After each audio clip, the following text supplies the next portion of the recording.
Hello everyone, I hope you guys are doing great. Today our topic is about effectiveness of Section 2, Subsection 1 and 2 of the Health and Safety at Work Act 1974 Critical Review. So this is our team member J. Mohiminul Islam, Tanbir Ahmed, Ibn Ala-Uddin. Today's agenda: Introduction, Legal Provision, Extension to Management of Health and Safety at Work Regulation 1999, Examination of Legal Provisions, Critical Impact Assessment. So, introduction in overview of the Health and Safety at Work Act 1974. It includes basic provisions for the regulation of health and safety in working environment within Great Britain.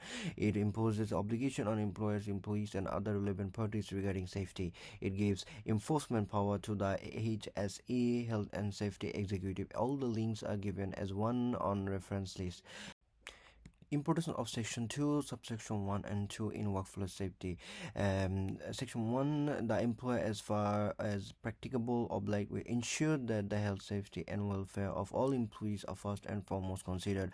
Section 2, this enumerates certain duties conferred upon the employers, such as safe system of work, safe use, handling, and storage of substances, information, and training of their employees. Purpose and scope of the critical review: analyze to what extent Section 2, Subsection 1 and 2 are effective in preventing incidents at the workplace, examine their legal obligation, and consider the practical implications. Finally, analyze the influence of extra regulation and case law. So topic 1, legal provisions. Breakdown of Section 2, Subsection 1 and 2. Section 2.1. Every employer has a general duty to ensure, so far as reasonably practicable, the health, safety, and welfare at work of all employees. Section 2.2. Provide and maintain, so far as reasonably practicable, safe plans, system of work carrying out of the following duties, among others: safe handling, storage, and transport of articles and substances, providing information, instruction, training, supervision, and maintaining a safe work environment. Employs legal obligation under these provisions: implement risk assessment to identify possible hazards, make safety policies and procedures, and enforce them. Ensure that employees receive adequate training and resources. Review and update safety measures regularly. Extension to Management of Health and Safety at Work Regulation 1999. Analyze and case law. Purpose of the 1999 regulation: improve and clarify duties set out in the 1974 Act, define the hazards, and enhance risk assessment and management. Key provision relevant to Section 2, Subsection 2, Regulation 3. It has necessitated an exhaustive risk assessment of all work activities. Regulation 5. Effective planning, organization, control, monitoring, and review of preventing and protective measures must exist. Regulation 13. The employer shall be responsible for ensuring that employees are capable because of appropriate training and supervision. This now I want to invite my next colleague Tanbir Ahmed to continue the slide. Thank you. Thank you, Mohiminul. I am Tanbir Ahmed, ID 30115963. Now I am discussing about two cases. The first case is relevant case law references: Resina versus Swan Hunters Shipbuilders Limited. The fact: a fire broke out at Swan Hunters shipyard, resulting in the details of 8 workers. Issues: the fire started in an area where raised oxygen level made the environment highly flammable. Employer's action: Swan Hunters wanted their own employees about the risks. However, they failed to inform subcontractors who were also working in the same hazardous environment. The court decision: the court ruled that it was reasonably practicable for Swan Hunters to provide safety instruction to subcontractors. Since they failed to do so, they were liable for the accident. Critical analysis: non-delegable duty. The employers cannot shift the reasonability of health and safety onto workers or subcontractors. Section 2, Subsection 1 and Section 2, Subsection 2 are non-delegible, meaning the employers must ensure a safe working environment for everyone on site. Safety obligation extend beyond direct employers. The employers' reasonability is not limited to direct employees, is also include contracted and subcontracted workers. Failing to communicate risks to subcontractors lead to fatalities in this case. And proactive engagement with workers key. This incident was happened Resina versus Associated Octal Company Limited, and it was happened in 1996. Facts: Octal had a chemical factory, had hired Resin Glass Production Limited for maintenance duties. One RGP worker sustained severe burn injuries when octane vapor was ignited by a broken light bulb. The case examined whether the employers had a duty to protect external contractors. It also questions whether Octel was reasonable for risk management and safety measurement for non-direct employees. The court decision: the House of Lords upheld the conviction against Octel, stating employers cannot delegate statutory safety duties to contractors. Employer must take reasonable steps to ensure that even contracted workers are protected from risks. Safety provision must be reasonable, practicable as possible. Critical analysis: the focus on section 3.1 section 3 subsection 1 certainly emphasizes the duties owed to the employers under section 2 subsection section 2 subsection 1 and section 2 subsection 2. Employers should take safety prosecution not only for the direct hiring of employees but also where employees may be contracted. This requires assessing risk, training and supervising. It is emphasized that safety management is effective only when the employer's activity engage the operations is in all workplace. Topic 2: examination of legal profession.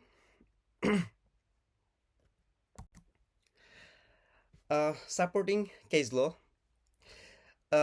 Employers must take a proactive approach to workplace safety. Risk assessment and management should be routine practice. Swan Hunters Shipbuilders Limited 1981. Proper training and supervision management should be routine practice. Swan Hunters Shipbuilders. Proper training and supervision are essential to ensure workplace safety. Associated Octel Company Limited 1996. Comparison of legal requirements with real world compliance. Even though law exists, companies still fail to full comply. There is often a gap between policy and actual workplace practice. Case studies highlights instances where safety rules are ignored, leading to accidents and legal consequences. Example of regulatory enforcement actions: health and safety executive prosecution in 2020-2021 there was 199 prosecutions, which is a 42% decrease from 30 to 325 in 2019-2020. However, the average fine per conviction increased from 1,07,000 to 1,45,000. This shows that although the number of prosecution dropped, the penalties became stricter. Assessment of employers' accountability. The legal system places direct responsibility of the employers to maintain workplace safety. There are strict enforcement mechanisms to ensure compliance, including fines, legal action, and reputational damage. Challenge in the implementation. The complexity of the regulation must lead to misinterpretation. Resource constraints may be provided a constraint to keep the compliance capacity under control. Rule of safety, representative and committee. Ensure two-way communication between employers and employees. Play an essential role in the monitoring and promoting safety measurement. That's all about my part. My next presentators will discuss the other topics. Thank you.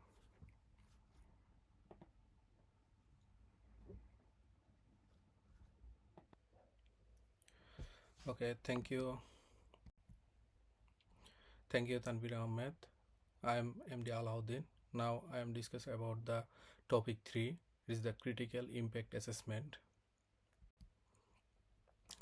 First of all, I am discussing about the workplace fatal injuries over time. In this chart, it's representing the trend of fatal injuries at work in Great Britain 2013 to 14 to 2023 to 24. In this line chart, we are showing this it is increase day by day every year but decrease in the pandemic period, and again it is being increasing. So it's the summary of this. During the 2023 and 24 period, a total of 138 workers were killed in workplace related accident in Great Britain, as opposed to 136 fatalities the previous year. It's marking a meticulous increase. In these pictures, we are seeing this. There are fatal injuries to work by main industries. This is the chart of 2023-24. We are showing this. There is the construction companies, industries. There are lots of people injuries for this. There is the 51, and agriculture is the 23, like this. Every total is 138. So now I'm discuss about the non-fatal workplace injuries by industry. It is data of 2023-24. According to the labor force survey in 2024, 604k worker sustained a non-fatal injuries as per their reports. In the year 2020-24, there were 6,163 non-fatal workplace injuries reported by employers as per the reporting of injuries, disease and dangerous occurrence regulation. In these pictures, non-fatal injuries to employees by most common accident kinds like the slips and slips and falls same level. This is a 31%, and handling, lifting or carrying, there is a 17%, and struck by moving objectives, there is a 10%. Like this, total percent of these non-fatal injuries in 2023 and 24. And if we see this, the change over the time, the coronavirus pandemic caused a break in self-reported non-fatal injuries among workers, increasing to 1890 injuries per 100k workers, like in 2020 1890. Meanwhile, employers report of injuries under the reporting of injuries, disease and dangerous occurrence regulation were on a downward trend before the pandemics, currently at 217 injuries per 100k workers, below that is 2018-19 levels. Now our topics is about the work-related ill health cases, that is reported of 2023-24. There is mentioned that 1.7 million workers experience ill health in the workplace, whether new or long-standing, by 2023-24 based on the LFS. In these pictures, there is a pie chart, the new and long-standing cases of work-related ill health by type 2020-24. We are showing that there is a stress, depression, anxiety. This is a 46%. This is lots of hues, and others are 21%, and also the masculine disease. This is the 32%. Total 1.7 million worker experience ill health in the workplace.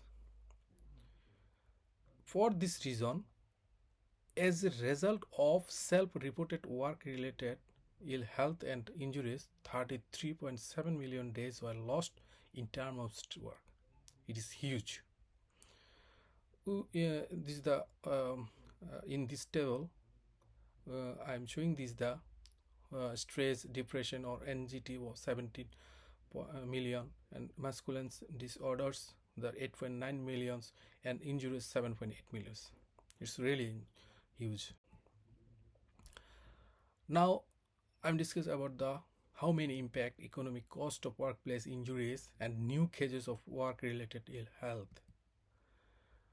Total cost of Britain were around 21.6 billion in 2022-23.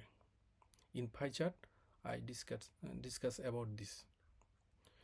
Ill health causes the biggest proportions of total cost at around 67%. That was the 14.5 billion, with injury accounting for approximately 33% of total cost. This is the 7.1 billion. The higher costs are primarily driven by ill health cases, which are usually reported to have more time of work and hours. If we discuss about the change over time for this, the central estimate for the total cost in 2023 21 billion. This represents a decrease of this 1.6 billion, 7% compared to the 23.2 billion in unexpected cost recorded for 2021-22. This signifies that the post-pandemic growth in cost is coming to an end. These estimates of total cost had shown little variation since 2009-10 before the pandemic. So it is the reference of the all sliders. And second, thank you.